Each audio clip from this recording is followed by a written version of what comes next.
اور پھر اللہ نے اسلام کو امارت کے رنگ بھی دیے۔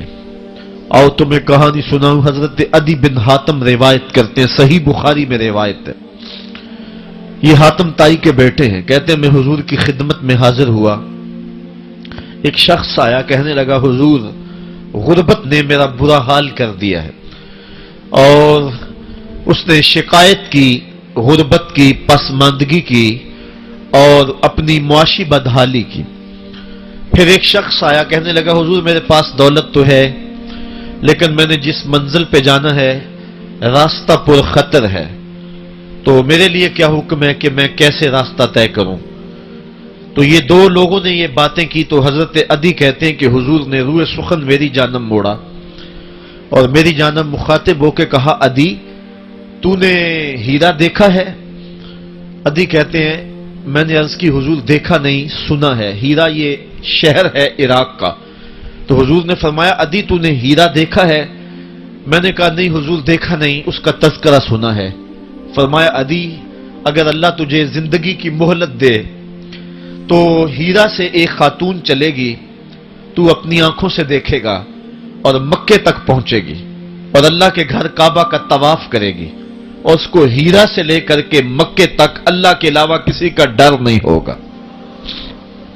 کہتے ہیں کہ میں نے دل میں کہا کہ پھر بنو طے کے ڈاکو مر گئے ہوں گے جنہوں نے عرب کے اوپر روب ڈال رکھا ہے، تو وہ تو پھر ختم ہو گئے ہوں گے۔ کہتے ہیں میں ابھی سوچ ہی رہا تھا کہ حضور نے مزید میری حیرت میں اضافہ کرتے ہوئے کہا عدی اگر تجھے اللہ نے زندگی کی مہلت دی تو تو دیکھے گا کہ کسرا کے خزانے تیری جھولی میں ہوں گے۔ تو اس دور کی سپر طاقت تھی۔ میں نے کہا حضور کسرا بن ہرمز؟ حضور نے فرمایا ہاں کسرا بن ہرمز۔ کہتے ہیں کہ حضور نے پھر فرمایا عدی اگر تو زندگی پائی تو تو وہ دن بھی دیکھے گا کہ ایک شخص زکوٰۃ کی رقم لے کر کے، زکوٰۃ کی چاندی لے کر کے، زکوٰۃ کا سونا لے کر کے نکلے گا اور اس کو کوئی زکوٰۃ کا مستحق ہی نہیں ملے گا۔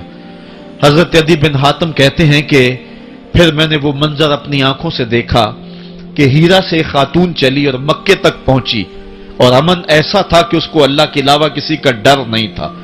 پھر وہ لمحے بھی میں نے دیکھے کہ کسرا بن ہرمز کے خزانے مسجد نبوی کے باہر پڑے ہوئے ہیں۔ تو کہتے ہیں تیسری چیز میں دیکھ نہ سکا، اور میں نے لوگوں کو کہا کہ یہ میں تو نہیں دیکھ سکا، میری شاید زندگی وفا نہ کرے، اور اگر تمہاری زندگی وفا کرے تو تم دیکھنا میرے آقا نے جو فرمایا تو دو باتیں تو پوری ہو گئی ہیں، اور تیسری بات تم دیکھ لو گے۔ حضرت یحییٰ بن سعید فرماتے ہیں کہ حضرت عمر بن عبدالعزیز کا زمانہ تھا، اور انہوں نے مجھے افریقہ کی جانب زکوٰۃ وصول کرنے کے لیے بھیجا۔ میں وہاں سے زکوٰۃ وصول کی، اور پھر میں زکوٰۃ لینے والے مستحقین کو ڈھونڈنے لگا، تو کہتے مجھے کوئی مستحق نہ ملا۔ پھر میں غلام پکڑتا اور اس کے پیسے دے کے اس کو آزاد کرواتا چلا جاتا۔ حضرت عمر بن عبدالعزیز کا زمانہ ہے کہ گورنر ہے عراق کا، وہ حضرت عمر بن عبدالعزیز کو لکھتا ہے کہ اتنی رقم ہے، اس کا کیا کرنا ہے؟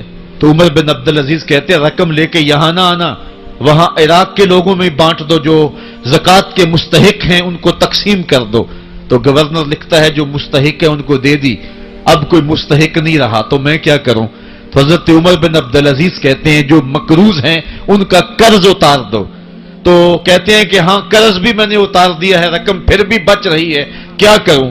تو حضرت عمر بن عبدالعزیز نے پھر لکھا جو شخص شادی کرنا چاہتے ہیں ان کا حق مہر ادا کر دو۔